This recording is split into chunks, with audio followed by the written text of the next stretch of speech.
올해가 30년이니까 이때를 비해서 우리가 좀 뭘 할까 해가지고 제가 요런 아이디어를 내가지고 실시를 해볼까 합니다.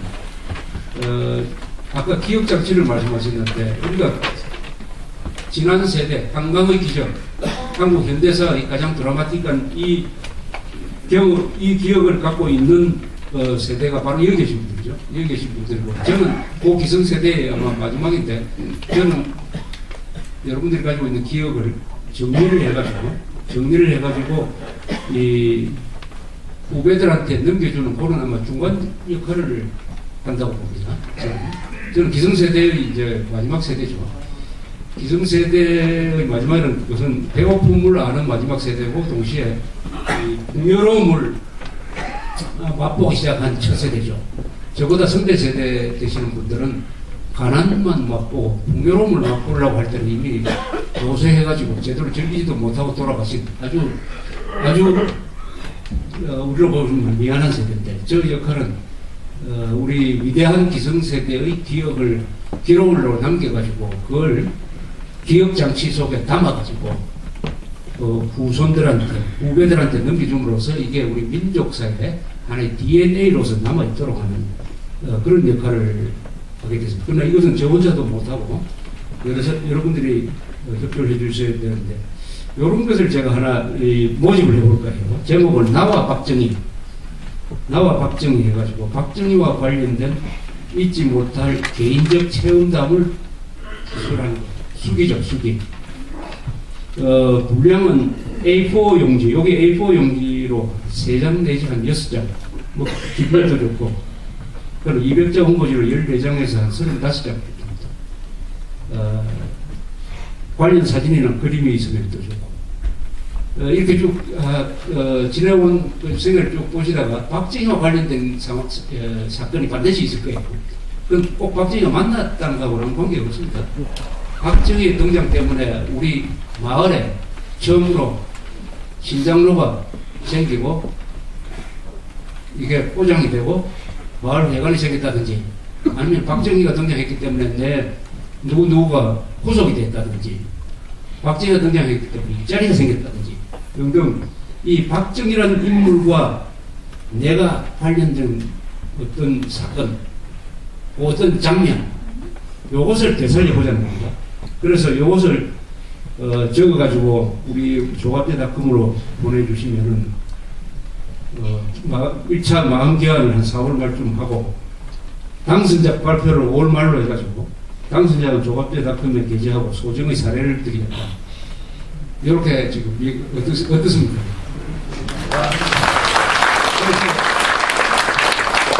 이런 기업들을 많이 모아가는 게 또 이게 뭐 잘 쓴다 못 쓴다가 필요 없습니다. 이거는 정확하게만 쓰면 돼요. 정확하게. 과장하시지 말고. 네, 그러면은 아마 상당히 감동적인 글이 많이 나올 것이라고 생각을 합니다. 저 보고 쓰려고 하면은 막 이런 걸 쓰겠어요. 박정희 제 머리에 딱 나오는 기억은 제가 중학교 3학년 때 5.16 쿠데타가 났죠.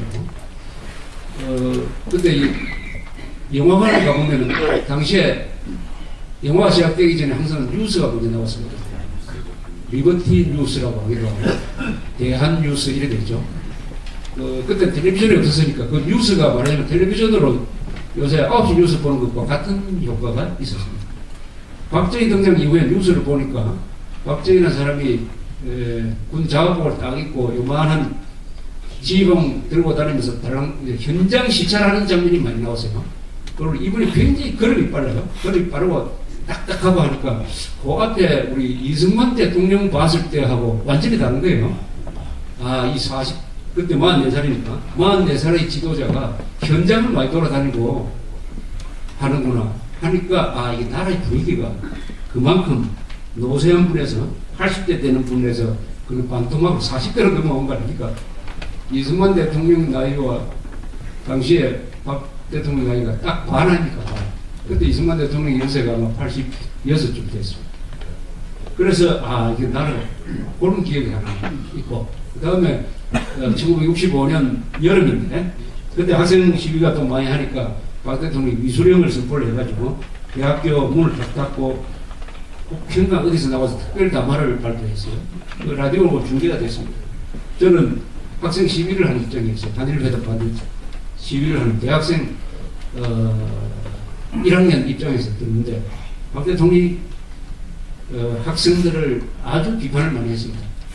그 연설문이 아주 유명한 연설문인데, 그리고 학생들을 편드는 이 정치인들 그리고 부모들 이 무슨 상용을 써서가 아니라 비판을 하면서 어떤 경우에도 내가 반드시 질서를 잡겠다고 하는 그런 깐깐한 목소리가 흘러나왔을 때 처음으로 박정희라는 사람한테 존경하는 마음이 생겼어요.